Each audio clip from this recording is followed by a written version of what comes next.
Princess Lyra stood at the balcony of the royal palace on Aurelia, gazing at the silver spires that shimmered under the twin suns. The city below buzzed with life. Flying vehicles zipped through the air, and alien citizens with shimmering skin and multiple limbs moved gracefully across the crystal streets. Yet her mind was not on the city or its wonders. Today, she was bringing someone home, someone no one on Aurelia had ever seen before. A human. The palace gates opened slowly as a small, strange ship descended. It wasn't like the sleek Aurelian's craft that glided without sound. It rattled and hummed as it landed, and for a moment, the royal guards looked at each other with worry. From the hatch emerged a man, ordinary in every sense of the word. He was of medium height with messy brown hair and eyes that held curiosity and calm. He wore simple clothes, unlike the polished uniforms of the Aurelians. Princess Lyra smiled. "He is extraordinary," she said softly to herself, although the queen, her mother, was watching from behind. "Who is he?" the queen asked, her voice regal, cautious, and tinged with suspicion. She had ruled Aurelia for decades and had seen countless visitors, diplomats and warriors from distant worlds. But this human, this fragile-looking creature, was unlike any other. Lyra turned to the queen, her smile mysterious. "The human I married," she said simply. Gasps filled the palace hall. Courtiers whispered to one another, their many voices rising in confusion. Marrying a human? How could that be possible? Humans were considered weak, unremarkable, and unfit for the challenges of interstellar life. They were a species that had barely left their home planet, while Aurelia had colonized hundreds of worlds.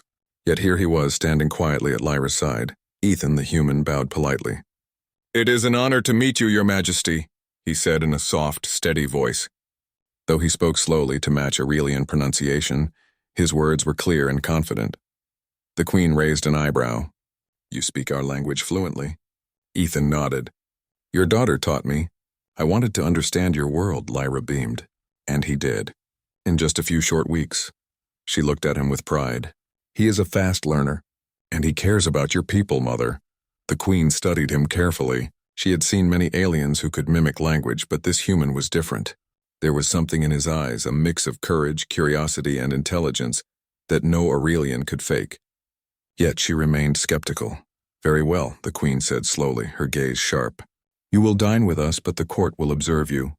This human will be tested." Ethan nodded again, showing respect but no fear. He followed Lyra through the palace corridors, marveling at the intricate architecture.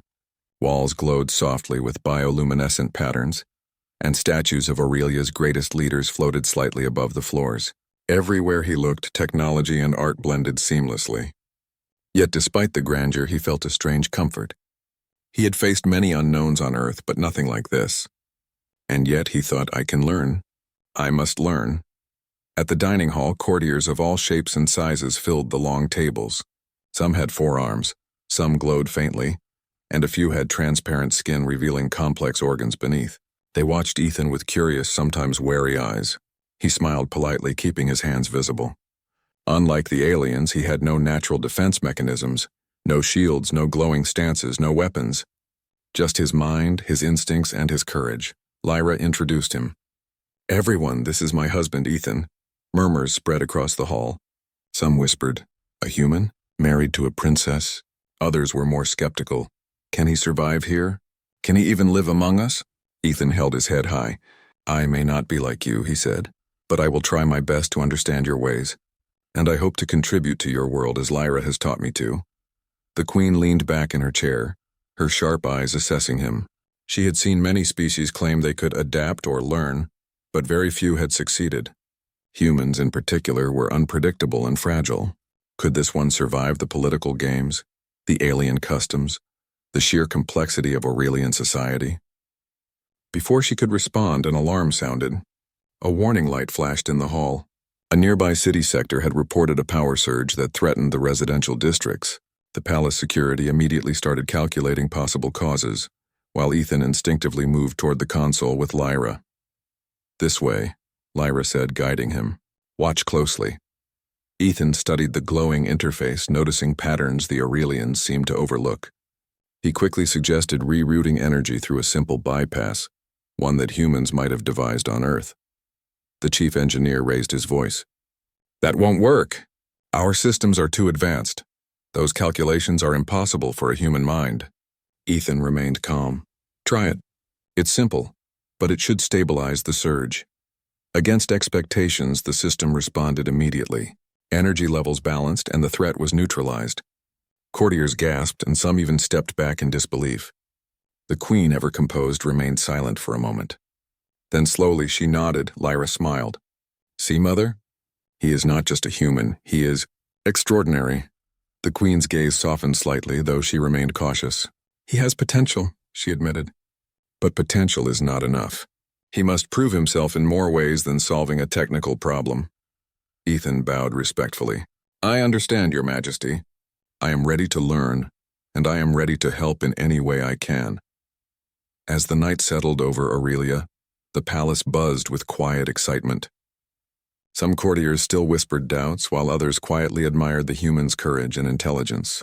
Ethan had arrived as an outsider, fragile by appearance, yet already he had made an impression that no one could ignore. Lyra led him to her private chambers. The walls glowed softly, and she gestured to a balcony overlooking the city. Do you see that? She asked. Everything you see is centuries ahead of your world. And yet humans like you can make a difference here. Ethan looked at the city, then back at Lyra. I will do my best, he said. Not for fame or power, but because I want to protect this world. And you? Lyra smiled warmly. And that is why I married you, she said. Courage, kindness, and the ability to think differently. That is the strength of humanity. Ethan felt a warmth in his chest. For the first time, he realized that being human was not a weakness. Among the stars, among aliens more advanced than he could have imagined, humans had a unique gift: creativity, resilience, and heart. Meanwhile, the queen watched from a distance, her expression unreadable. But deep inside, a thought formed. Perhaps humanity was not as weak as Aurelia had believed. Perhaps in this fragile human, she would see a new chapter for her people, a bridge between worlds, a symbol of hope. That night, as Aurelia's twin suns dipped below the horizon and the city lights shimmered like stars on the ground, Ethan stood beside Lyra on the balcony. The alien world was vast and strange, full of challenges he could not yet imagine, but for the first time he felt that he belonged, not because he was like the others, but because he had something they did not, the human spirit. And so, the court began its slow journey to accept the human who had dared to marry a princess, while Ethan began his own journey to prove that even the most ordinary human could shine among the stars. The queen's question, still unspoken in the palace corridors, lingered. Who is he? Lyra's answer echoed softly in her chambers, a smile on her lips. The human I married. The morning after Ethan's arrival, Aurelia's royal palace buzzed with activity. Courtiers and advisors whispered quietly in corners, their long limbs and glowing eyes darting toward the human whenever he passed. Ethan moved calmly through the halls, absorbing the alien surroundings with quiet curiosity. Unlike the Aurelians, he had no natural defenses, no shimmering glow or advanced tech to make him special. Yet he carried something that even the most advanced alien minds could not replicate: human ingenuity. Princess Lyra walked beside him, her hand brushing his arm. You did well last night, she said. But today the court will really test you. Ethan nodded. I am ready, Lyra smiled. Good, because you will need more than quick thinking to survive here. You must prove that humans are more than fragile creatures from a primitive world. Before Ethan could respond, alarms echoed across the palace. A holographic display projected in the center of the throne room, showing a massive asteroid hurtling toward Aurelia's most populated city. Red warnings flashed across the screen and the court panicked. This cannot happen, the chief engineer shouted, his 6 arms flailing in frustration. Our planetary shields cannot stop it. We need more energy than the entire city produces. Ethan studied the hologram, noticing the trajectory and speed of the asteroid. Wait, he said, pointing at a small section of the planet's outer field. If you adjust the shield's angle slightly and combine it with the auxiliary boosters, we can push it off course using less energy than you think. The Aurelians gasped. A human dare suggest altering the planetary shields? One courtier whispered. He knows nothing of our technology. Ethan remained calm. I may not know everything about your systems, he said, but I can see the problem differently. Sometimes a simple solution works better than a complex one. The chief engineer hesitated, unsure whether to trust a human. The queen, standing nearby, watched silently, her expression unreadable. Lyra stepped forward, placing a hand on Ethan's shoulder. Mother, let him try. He saved the city last night with his ideas. Trust him. The chief engineer reluctantly agreed. Ethan's plan was simple yet precise. He guided the engineers using logic and step-by-step instructions, combining human intuition with Aurelia's advanced technology. Slowly the shields adjusted, energy rerouted and auxiliary boosters activated. The asteroid's trajectory changed gradually, curving away from the city. The court held its collective breath. Moments later, the hologram displayed the asteroid safely diverted into space. Cheers erupted in the hall and courtiers stared at Ethan with wide eyes. You did it, the queen said, her voice calm but tinged with amazement. A human solved what our best engineers could not. Ethan bowed. It was teamwork, Your Majesty. And sometimes humans think differently. That is all. Lyra's smile lit up the room. See, Mother? He is more than you think. The chief engineer, now quietly respectful, nodded. Your methods. They are simple but effective. Perhaps humans have a unique way of seeing problems. After the crisis, the palace returned to its usual rhythm. But whispers about Ethan spread through the court like wildfire. Some courtiers admired him for his ingenuity. Others remained suspicious, fearing that a human could upset centuries of tradition and hierarchy. Lyra led Ethan to the palace library, a massive hall filled with floating books, holographic records, and archives of Aurelia's history and science. You need to understand our world, she said. The court will challenge you, and so will the queen. Knowledge is your weapon. Ethan nodded, scanning the towering shelves. I've studied humans' history and science, he said. Now I must study yours. Days passed, and Ethan absorbed Aurelia's knowledge with remarkable speed. He learned the language, customs, and even basic engineering. He observed the court's politics and slowly began to see patterns that the Aurelians overlooked. While they relied heavily on complex technology, Ethan's human perspective allowed him to see simpler solutions to problems. One evening, a dispute arose between two alien ambassadors during a council meeting. Words escalated into tension that could have led to a political crisis. Humans rarely intervened in such matters, but Ethan stepped forward. Stop, he said calmly, his voice carrying across the chamber. You are assuming the worst about each other. Let us examine the facts first, then decide. The ambassadors froze. They were not used to being challenged by someone so small, so seemingly ordinary. But Ethan's reasoning was clear. He presented the situation logically, highlighting misunderstandings and suggesting compromises. Slowly the tension eased. Lyra watched proudly. You are doing more than proving yourself, she whispered. You are changing their perspective of humans. Ethan smiled, but he remained humble. I only want to help, he said, and to learn. Weeks later, another crisis tested him further. A research team in the northern sector had accidentally created a volatile energy reaction that threatened a laboratory district. The Aurelians panicked, unsure how to stabilize the reaction without massive damage. Ethan arrived at the scene. He examined the equipment, sensors, and energy flows. Then he stepped forward and proposed a human solution. Redirect the energy through a series of simple, controlled conduits, balancing the reaction gradually rather than trying to suppress it all at once. The engineers hesitated. It is unorthodox, one said. Perhaps, Ethan admitted, but it works. They followed his instructions. Slowly the energy stabilized. The lab was saved and the research team was unharmed. Courtiers watching the scene whispered in astonishment. The queen, observing from her private chambers, finally called Lyra to her side. You're human. He is different. He survives where others fail. He thinks differently, perhaps. Humans are not as weak as we believed. Lyra smiled. I told you, Mother. He is extraordinary. Not because of strength, but because of his mind and heart. Over time, Ethan began to bond with the palace staff, engineers, and even some skeptical courtiers. He introduced small, human-inspired ideas that improved efficiency, safety, and collaboration. Humans may have been primitive on Earth, but on Aurelia, their adaptability and creativity became a powerful force. One day, Lyra took Ethan to the training grounds where Aurelians practiced combat and defense. You will not fight like them, she said, but you can teach them to think differently. Even in battle, humans have clever ways to survive. Ethan nodded. He watched as soldiers moved in precise patterns, their technology enhancing every strike.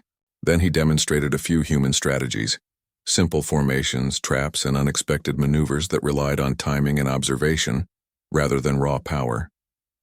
The soldiers were skeptical at first, but after testing his ideas, they found them effective. Word spread quickly. The human who married the princess was not just a visitor. He was a problem solver, innovator, and bridge between human ingenuity and Aurelian might. One quiet evening, Ethan and Lyra sat on the balcony overlooking the city. The twin suns set, casting golden and purple hues across the spires. You've changed a lot in just a few weeks, Lyra said softly. The court still questions you, but they also respect you. And Mother? She's beginning to trust you. Ethan smiled. I am still learning. I have a lot to understand. But I can see that humans, we are more capable than we sometimes believe. Lyra leaned against him. Yes, and that is why I married you. Not for your strength, not for your status, but for your heart and your mind. That is the power of humanity. As night fell over Aurelia, Ethan felt a sense of purpose. On Earth, he had been just another person, ordinary and unnoticed. Here, among the stars and alien civilization, he realized that humanity had something unique to offer. Creativity, adaptability, and courage were qualities that could surpass even the most advanced technology. The Queen's voice echoed in the palace halls, though unseen. Who is he? Lyra's smile answered before Ethan could speak. The human I married. Weeks had passed since Ethan had first arrived at Aurelia, and the human who had once seemed fragile now walked the palace halls with quiet confidence. Courtiers still whispered when he passed, but their voices now carried curiosity and, in some cases, respect. He had proven himself during the asteroid crisis, saved the research laboratories, and even guided soldiers with clever strategies. Yet Ethan knew that survival and respect were only part of what he needed to accomplish. To truly belong, he would have to understand Aurelia's culture. Princess Lyra guided him through the palace library, a vast space filled with floating books, holographic records, and archives of Aurelian history. The air shimmered faintly with stored knowledge, and Ethan marveled at the alien technologies that displayed data in 3 dimensions.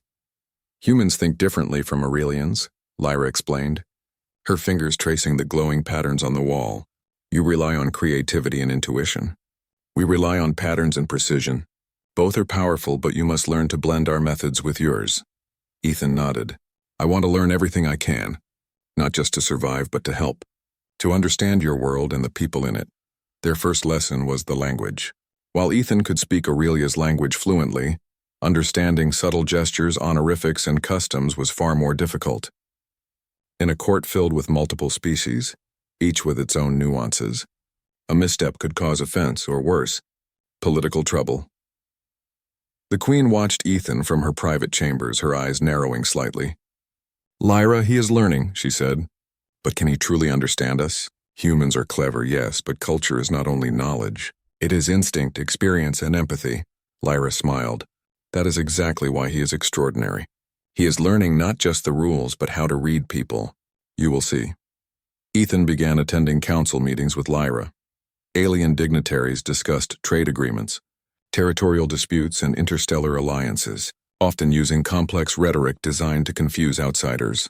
Humans had never been part of such sophisticated politics, yet Ethan observed quietly, listening to tone, inflection, and subtle gestures. He began noticing patterns that the Aurelians themselves overlooked. One day, 2 ambassadors from rival planets argued heatedly over a mining dispute.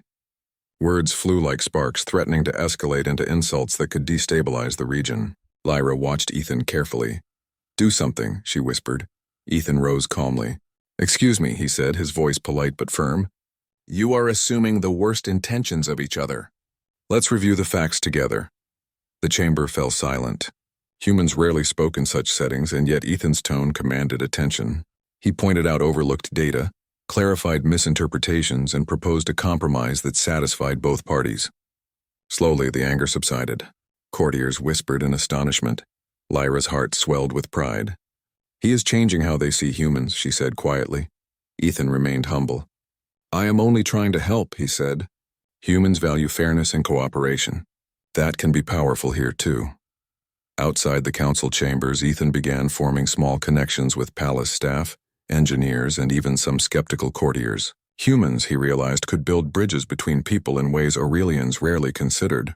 He introduced simple ideas, like daily discussions between different teams to share knowledge and prevent misunderstandings.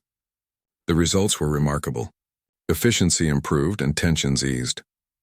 One evening, Lyra invited Ethan to the palace gardens, a vast expanse of floating platforms, glowing plants, and water features that defied gravity.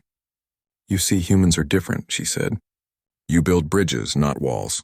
You see opportunity where others see obstacles. Ethan looked at the gardens thoughtfully.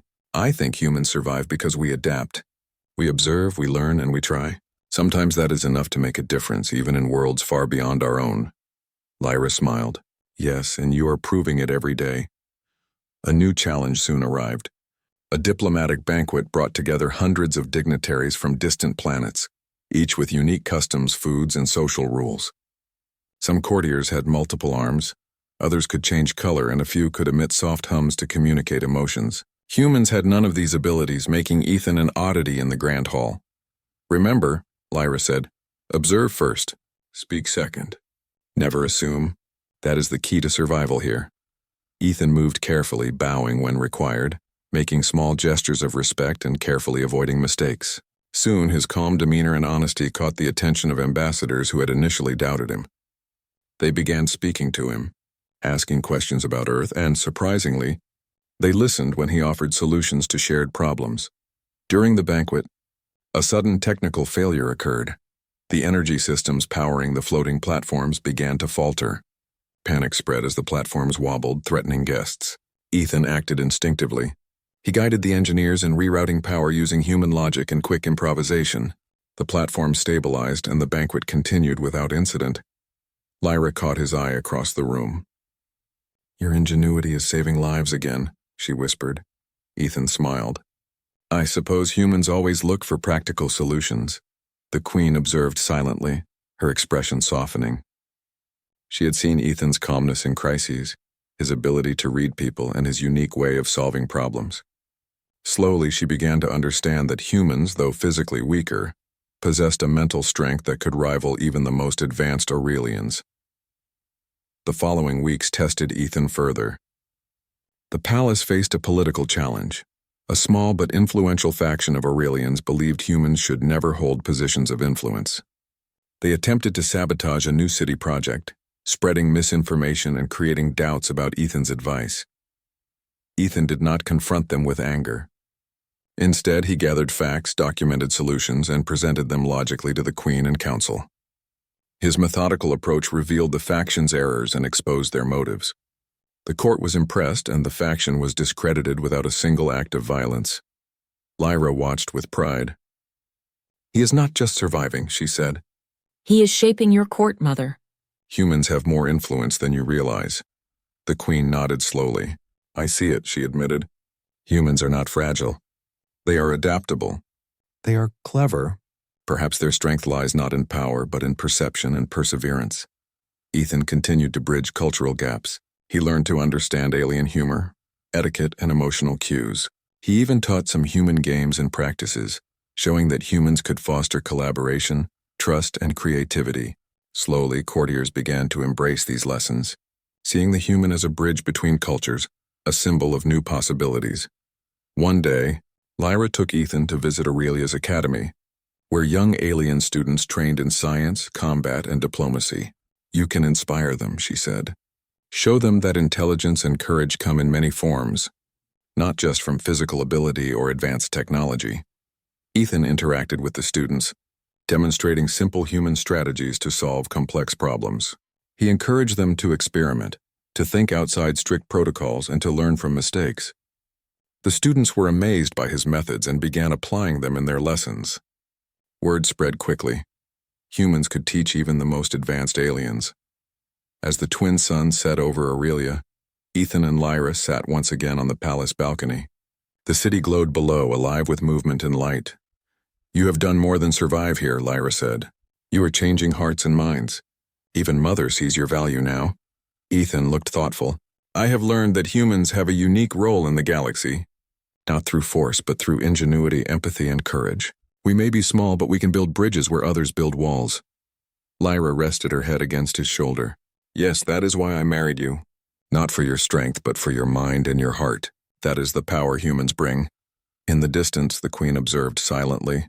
Though she had not yet openly praised Ethan, she could not deny his growing influence. The human had become more than a visitor. He was a symbol of cooperation, intelligence, and hope. The Queen's question lingered through the palace halls. Who is he? Lyra's answer, soft but confident, echoed back. The human I married. Peace in Aurelia had lasted only a few weeks after Ethan's arrival. The court had begun to accept him. The students at the academy admired him, and even the Queen had begun to see the value of humans. Yet, as Lyra often reminded him, respect is earned, not given, and the galaxy never rests. The warning came on a quiet morning. A fleet of ships from the neighboring empire, Varkan, had been spotted near Aurelia's border. Varkan was ruthless, known for its powerful weapons and strict militaristic rule.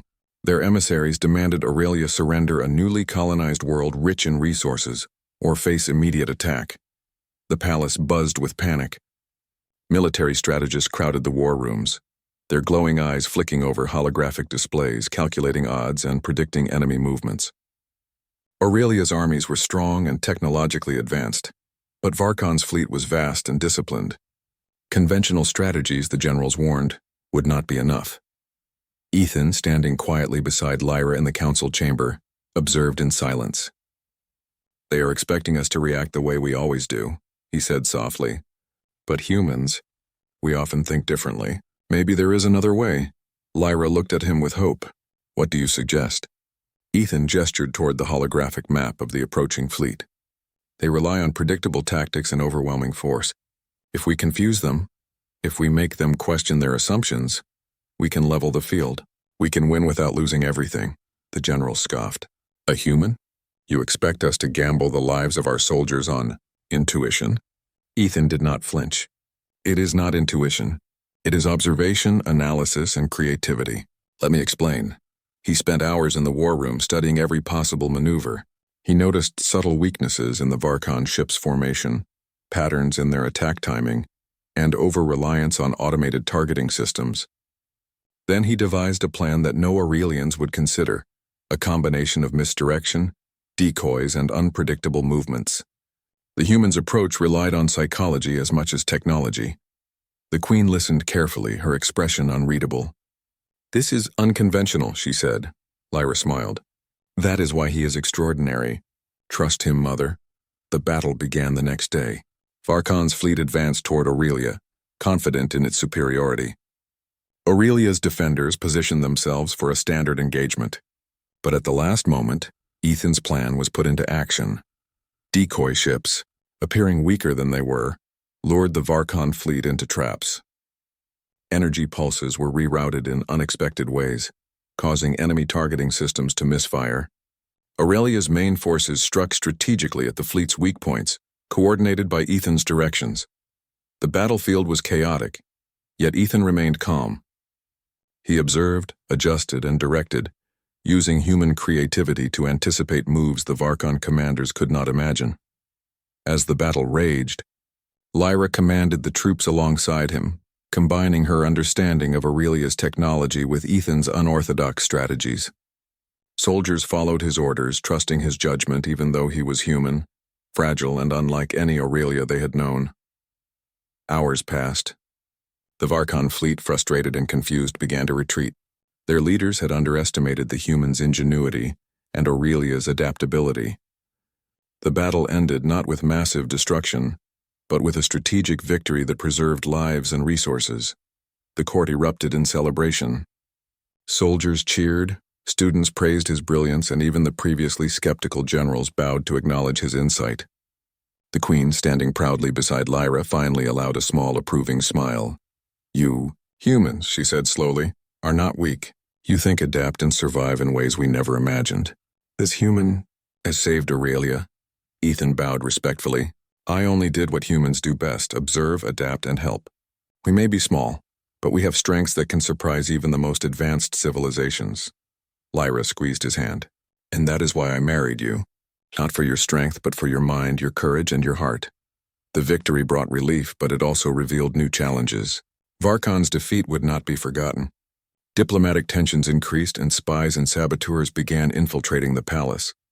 Ethan worked tirelessly, helping devise countermeasures and teaching Aurelians to think more flexibly, to anticipate unconventional threats. Meanwhile, his presence continued to bridge cultures.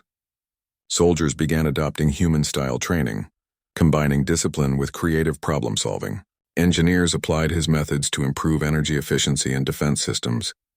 Courtiers learned that diplomacy was more than strict rules. It required empathy, creativity, and understanding. One evening, after another long day of strategy and preparation, Lyra and Ethan stood on the palace balcony overlooking the city. The twin suns were setting, casting golden and purple light over the crystal spires. "You have changed everything," Lyra said softly. "The court respects you. The soldiers follow your advice. Even the queen acknowledges your worth." Ethan looked at the city thoughtfully. "Humans have always had to survive against impossible odds. On Earth, we faced disasters, conflicts, and challenges beyond our control. That experience, it teaches you to think differently, to adapt and to find solutions where none seem possible." Lyra leaned against him. "And now those lessons are saving Aurelia. Humans are more than capable, and you are proof of that." The queen, observing from a distance, finally approached them. Her eyes, once skeptical, now held admiration. "Ethan," she said, her voice steady, "you have proven what humans can achieve, not through brute force or advanced technology, but through ingenuity, courage, and understanding. You are extraordinary." Ethan bowed. "Thank you, Your Majesty. I am only a human, but I will continue to do my best for Aurelia." The queen nodded. "You are more than just a human. You are an example of the strength of your species, and a reminder that even the seemingly ordinary can achieve greatness." Later, as night fell over the city, Ethan returned to his quarters. He sat at the window looking out at Aurelia's shimmering streets and glowing spires. The stars beyond the atmosphere seemed endless, and he realized that humans had the potential to reach them, not through raw power, but through ingenuity, creativity, and courage. Lyra joined him, resting her head on his shoulder. "You have proven humanity, not just to Aurelia, but to the galaxy. Your mind, your heart, and your courage have changed everything." Ethan smiled. "I only hope that humans continue to rise to the challenges ahead. There is still so much to learn, so much to achieve. But I believe humanity can make a difference anywhere." The queen's question, still echoing in palace halls, lingered in the night. "Who is he?" Lyra's answer, filled with pride and certainty, floated back across the balcony. "The human I married." And in that moment, Ethan felt the truth of her words. He had arrived as a fragile human from a distant planet, but he had proven that even the smallest, most underestimated species could influence worlds, shape battles, and inspire generations. He was more than a visitor. He was a symbol of hope, ingenuity, and the enduring strength of humanity. Aurelia had been saved, but Ethan knew this was only the beginning. The galaxy was vast, full of unknown challenges, and full of civilizations that would doubt the human spirit. Yet he also knew that with courage, creativity, and heart, humans could shine brightly anywhere, even among the stars. As the twin moons rose over Aurelia, Ethan and Lyra stood together looking toward the future. The human had proven himself, not through power, but through the qualities that made his species truly remarkable. Peace had returned to Aurelia.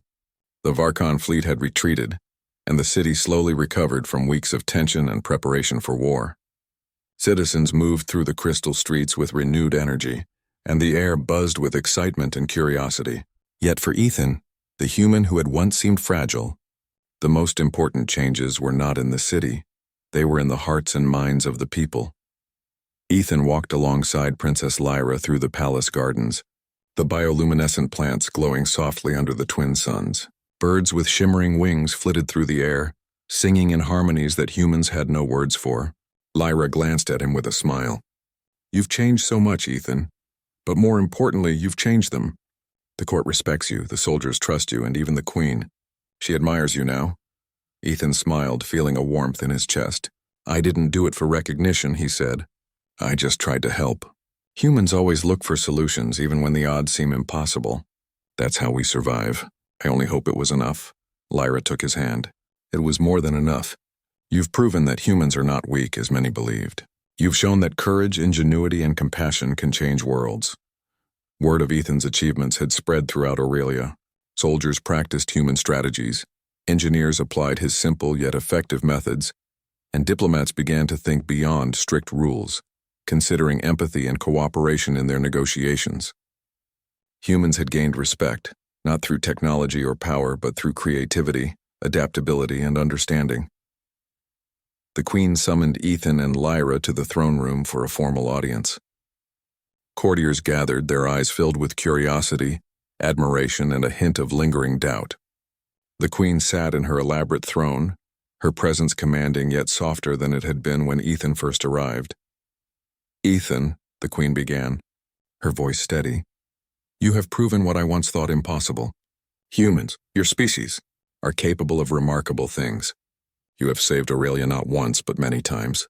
You have guided our people, inspired our students, and influenced our leaders. You have earned the respect of this court. Ethan bowed respectfully. Thank you, Your Majesty. I am only a human, but I will always try to do my best for Aurelia and its people.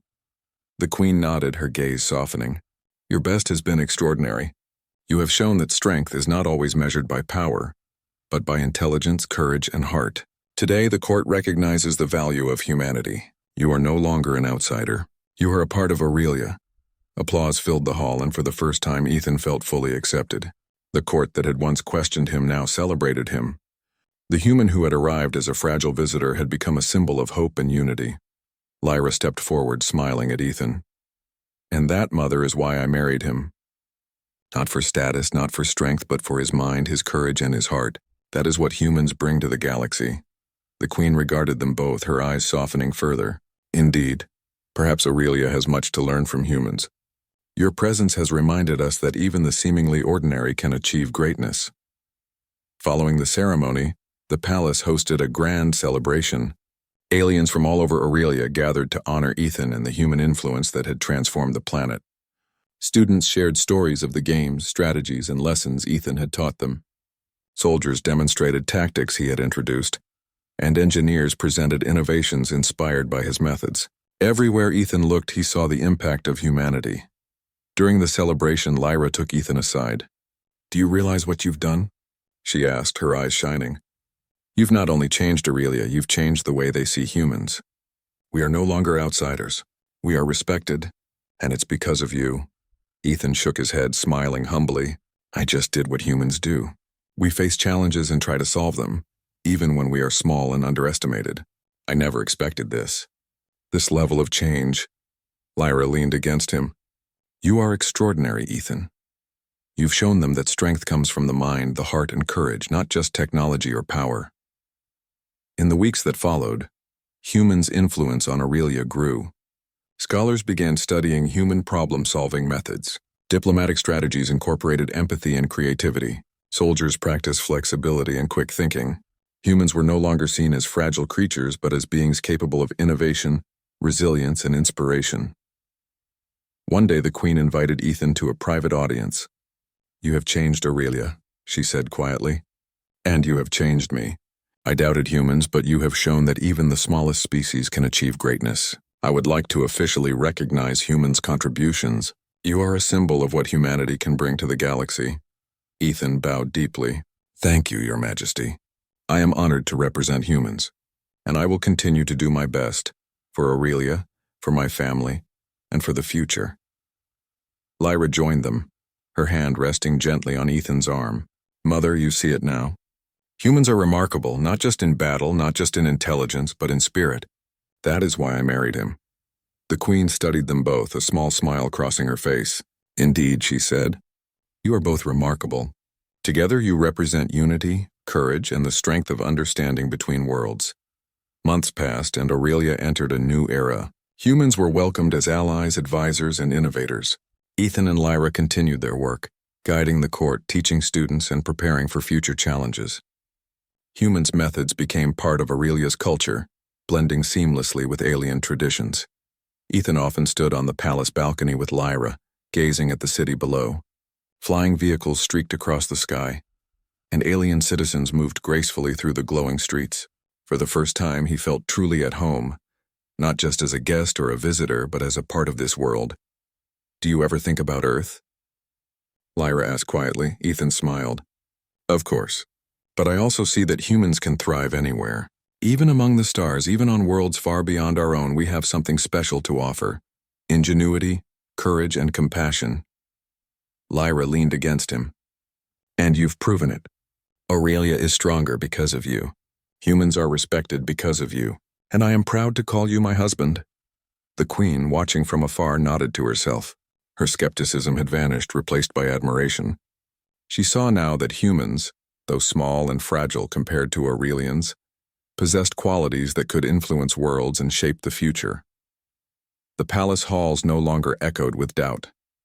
Instead, they carried stories of Ethan's courage, intelligence, and kindness. Students spoke of his lessons, soldiers shared his strategies, and diplomats remembered his guidance. Humans had earned their place among the stars, not through conquest, but through heart, mind, and spirit. One evening, as the twin suns set and the city shimmered in twilight, Lyra asked Ethan again, teasing gently, "Who do you think they all see you as now?" Ethan laughed softly. "I think they see a human, but one who has proven that humans are capable of more than anyone imagined." Lyra smiled, her eyes sparkling. "And that is why I married you. Remember that, always."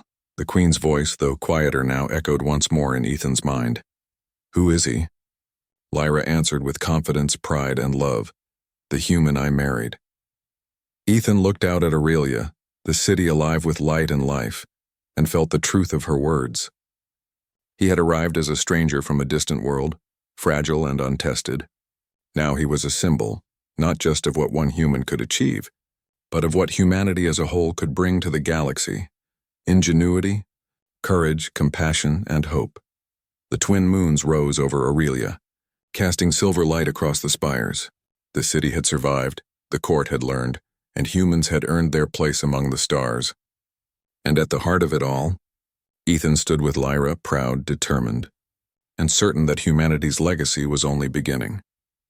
Together they looked to the future, knowing that no challenge was too great and no world too distant for the human spirit to shine. The end.